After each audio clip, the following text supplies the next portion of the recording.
Hello everyone. आज हम discuss करेंगे classification of ligands. Coordination compounds में लिगेंड्स को उनके डोनर एटम्स के अकॉर्डिंग उनको क्लासिफाइड किया गया है।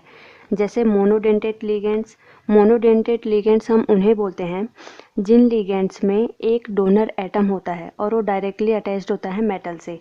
जैसे NH3 हो गया। NH3 में नाइट्रोजन के पास एक लोन पेयर होता है और वो लोन पेयर को डोनेट करके मेटल के साथ कोऑर्डिनेट बॉन्ड बनाता है। तो इसमें केवल नाइट्रोजन ही एक डोनर एटम है जो कि मेटल के साथ कोऑर्डिनेट बॉन्ड बना रहा है, इसलिए ये मोनोडेंटेट लिगेंड है। जैसे H2 हो गया, यहाँ पर ऑक्सीजन डोनर एटम है, केवल एक ही डोनर एटम है, इसलिए हम इसको बोलते हैं मोनोडेंटेट लिगेंड। इसके बाद जैसे Cl नेगेटिव हो गया, क्लोरो, फ्लोरो, ब्रोमो, ये सारे मोनोडेंटेट लिगेंड्स होते हैं। और फिर इसके बाद फर्दर क्लासिफाइड किया गया है मोनोडेंटेट लिगेंड्स को नेगेटिवली चार्ज्ड लिगेंड और न्यूट्रल चार्ज लिगेंड्स। अब नेगेटिवली चार्ज लिगेंड्स वो होते हैं जिनके पास नेगेटिव चार्ज होता है, जैसे क्लोरो, फ्लोरो और ब्रोमो हो गया, ठीक है। और दूसरा है न्यूट्रल लिगेंड्स जैसे कार्बोनिल हो गया, H2O हो गया, जिनमें कोई चार्ज नहीं होता है, अमोनिया हो गया और नाइट्रोसिल हो गया, पायरिडीन हो गया। ये सारे ही न्यूट्रल लिगेंड्स होते हैं और ये हैं हमारे नेगेटिवली चार्ज लिगेंड्स। इनको बोलते हैं मोनोडेंटेट लिगेंड्स जिनमें केवल एक ही डोनर एटम होता है। अब नेक्स्ट आते हैं बाइडेंटेट लिगेंड्स हम उनको बोलते हैं जिनके पास दो डोनर एटम होते हैं, ठीक है। और जो बाइडेंटेट लिगेंड्स होते हैं वो मेटल के साथ अटैच्ड होकर 5 और 6 मेंबर्ड रिंग बनाते हैं। और आपको पता है कि जो 5 और 6 मेंबर्ड रिंग होती हैं वो ज़्यादा स्टेबल होती हैं, ठीक है, क्योंकि वहाँ पर वेल अरेंज्ड कॉम्प्लेक्स बनाते हैं, वो ज़्यादा स्टेबल होते हैं एज़ कम्पेयर टू जिनके पास की कोई रिंग फॉर्मेशन नहीं होती है, ठीक है। जैसे बाइडेंटेट लिगेंड्स के एग्जांपल हैं इथाइलिन डाईएमीन, इसको हम डिनोट करते हैं EN से। कहीं पर भी अगर EN लिखा हो तो उसका मतलब होता है इथाइलिन डाईएमीन। यहाँ पर दो नाइट्रोजन डोनर एटम है इसलिए बाइडेंटेट है। अब ये है ऑक्जेलेटो, इसको डिनोट किया जाता है OX। कहीं पर भी अगर OX लिखा हो तो वो होता है ऑक्जेलेटो भी बाइडेंटेट लिगेंड है क्योंकि इसमें ऑक्सीजन, दोनों ही ऑक्सीजन डोनर एटम है। उसके बाद है ग्लाइसिनेटो को GLY से दिखाते हैं। इसमें एक ऑक्सीजन डोनर एटम है और एक नाइट्रोजन डोनर एटम है, इसलिए इसको बोलते हैं बाइडेंटेट लिगेंड। और ये है बाईपैरिडाइल को BIPY, बाईपाई से डिनोट किया जाता है। इसमें दोनों नाइट्रोजन के पास लोन पेयर होता है, इसलिए ये है बाइडेंटेट लिगेंड्स। अब नेक्स्ट आता है 110 फिनेंथ्रोलिन को ऑर्थोफिनेंथ्रोलिन भी बोला जाता है। इसको डिनोट करते हैं हम फैन से PHEN। इसमें भी दो नाइट्रोजन एटम हैं और दोनों ही अपने लोन पेयर को डोनेट करेंगे मेटल कटायन को, इसलिए ये है बाइडेंटेट लिगेंड। यहाँ पर आता है डाईमिथाइल ग्लाइऑक्सीमेटो आयन DMG नेगेटिव। अगर यहाँ पर H होता, अगर मैं यहाँ पर H लिख दूँ तो यहाँ पर DMGH हो जाएगा, ठीक है, तब हम उसको बोलेंगे DMGH। जब यहाँ पर नेगेटिव चार्ज है तो हम उसे बोलेंगे DMG नेगेटिव, ठीक है। और अगर ये मेटल के साथ जब बॉन्ड बनाता है, मान लो यहाँ पर इन्होंने मेटल को, यहाँ पर एक बात इम्पॉर्टेंट है, यहाँ पर नाइट्रोजन डोनर एटम होता है, ऑक्सीजन नहीं, ठीक है। यहाँ पर नाइट्रोजन डोनर एटम होगा, ऑक्सीजन नहीं होगा।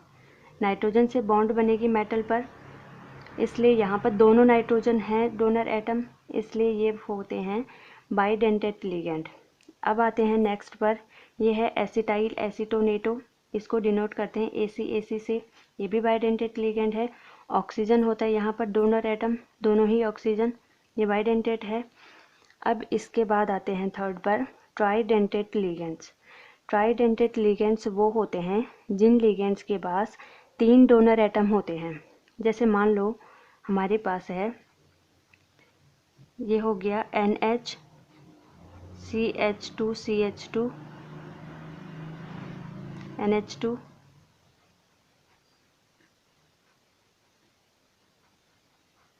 NH2, यहाँ पर 3 नाइट्रोजन एटम हैं और तीनों ही नाइट्रोजन एटम अपने लोन पेयर को मेटल को डोनेट करेंगे, इसलिए ये हैं ट्राइडेंटेट लिगेंड्स। इसके बाद है टेट्राडेंटेट लिगेंड्स। ऐसे लिगेंड्स जिनके पास 4 डोनर एटम्स होते हैं। जैसे मान लो इसी के पास में यह जाएगा CH2 CH2 और NH2 लगा दूँ तो कितने डोनर एटम है यहाँ पर 1 2 3 4 डोनर एटम हैं। तो ये हो गया टेट्राडेंटेट लिगेंड्स। पेंटाडेंटेट लिगेंड्स में 5 डोनर एटम्स होते हैं। ठीक है, जैसे मान लो मैं यहाँ पर लगाती हूँ CH2 और NH2, कितने डोनर एटम हो गए 1 2 3 4 5 डोनर एटम हैं। तो ये है पेंटाडेंटेट लिगेंड्स। अब आता है next hexadentate ligands. Hexadentate ligands वो होते हैं जिनके पास 6 डोनर एटम होते हैं और इसका एक बहुत ही अच्छा एग्जाम्पल है EDTA। ठीक है, इथाइलिन डाइअमीन टेट्रा एसीटेटो। और ये होता है EDTA का स्ट्रक्चर। नाइट्रोजन CH2 यहाँ पर नाइट्रोजन COO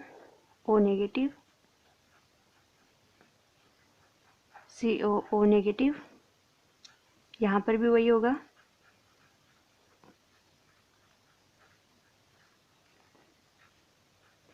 और यहाँ पर भी सेम होगा। ठीक है, इसमें कितने डोनर एटम है 1 2 3 4 5 और 6। ठीक है, ये हो गया EDTA। और EDTA जो होता है वो कैल्शियम +2 के साथ, मैग्नीशियम +2 के साथ और लेड +2 के साथ स्टेबल कॉम्प्लेक्स बनाता है। और ये एक पॉलीडेंटेट लिगेंड होता है। पॉलीडेंटेट लिगेंड का मतलब होता है कि जिसमें 2 से ज़्यादा डोनर एटम प्रेजेंट होंगे उनको हम बोलते हैं पॉलीडेंटेट लिगेंड। और EDTA को लेड पॉइजनिंग के ट्रीटमेंट में भी यूज़ किया जाता है क्योंकि ये लेड के साथ स्टेबल कॉम्प्लेक्स बनाता है। ठीक है, एम्बीडेंटेट लिगेंड्स जैसे SCN नेगेटिव, NO2 नेगेटिव और SO3-2। यहाँ पर क्या होता है 2 या फिर उससे ज़्यादा डोनर एटम प्रेजेंट होते हैं, लेकिन इनमें से कोई एक ही एटम इलेक्ट्रॉन्स डोनेट करेगा मेटल को, दोनों नहीं करेंगे। ठीक है, इसलिए ये होते हैं मोनोडेंटेट। क्या होते हैं मोनोडेंटेट?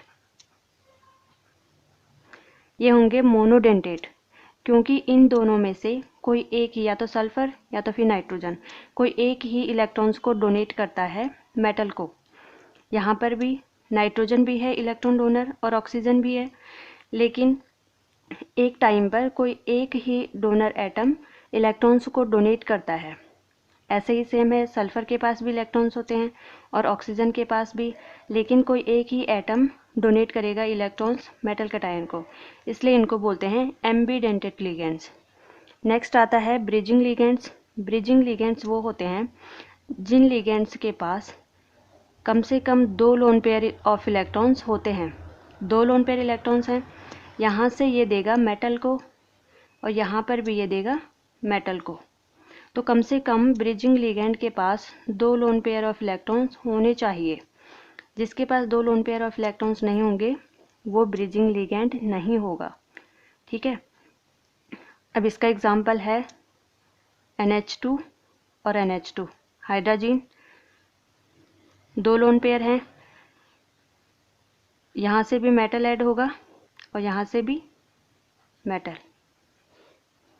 ये भी ब्रिजिंग लिगेंड हो गया। मतलब ये कि अगर दोनों मेटल के बीच में कोई लिगेंड है तो उसको हम बोलते हैं ब्रिजिंग लिगेंड। ठीक है, ये हो गया ब्रिजिंग लिगेंड। 2 मेटल के बीच में जो लिगेंड होता है उसको हम बोलेंगे ब्रिजिंग लिगेंड। अब आते हैं फ्लेक्सीडेंटेट लिगेंड्स पर।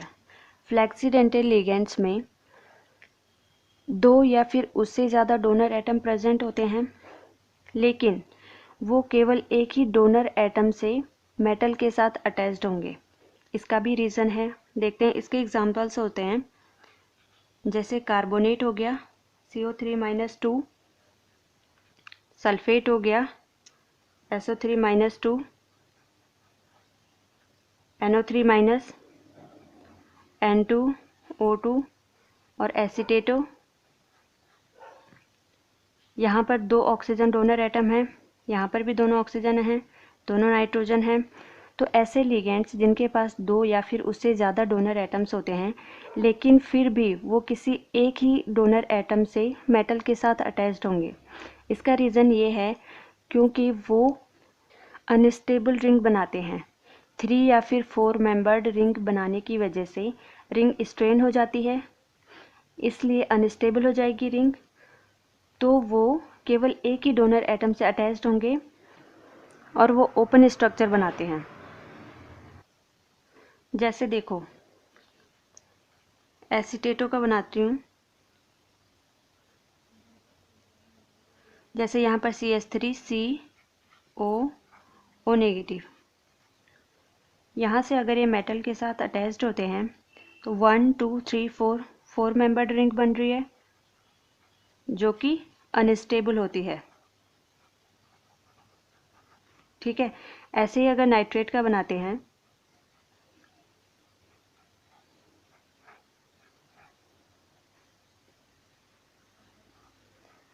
यहाँ पर मेटल होगा 1 2 3 4 मेंबर्ड रिंग बन रही है, तो ये अनस्टेबल रिंग होती हैं। इसकी वजह से यहाँ पर स्ट्रेन आ जाएगा, स्ट्रेन्ड रिंग। तो इसलिए ये क्या करते हैं, केवल एक ही डोनर एटम से मेटल के साथ अटैच्ड होते हैं। ठीक है, लेकिन अगर यहाँ पर मेटल कोई लैंथेनाइड है, अगर मेटल कोई लैंथेनाइड्स में से एक है, तो वहाँ पर क्या होगा कि ये as a bidentate ligand behave करता है। यहाँ पर सीरियम के साथ ये बाइडेंटेड होगा, क्योंकि यहाँ पर सीरियम का साइज़ बड़ा होता है, मेटल का साइज़ बड़ा है, तो रिंग की जो स्ट्रेन है वो कम हो जाएगा और स्टेबल कॉम्प्लेक्स बनेगा। इसलिए यहाँ पर जो इसका कोऑर्डिनेशन नंबर होता है वो 12 होता है। ठीक है, इतनी बात समझ में आ गई। और हाँ, यहाँ पर -2 चार्ज होगा। आज के लिए इस वीडियो में इतना ही। आगे हम coordination number and geometry of complex के बारे में पढ़ेंगे। Thanks for watching.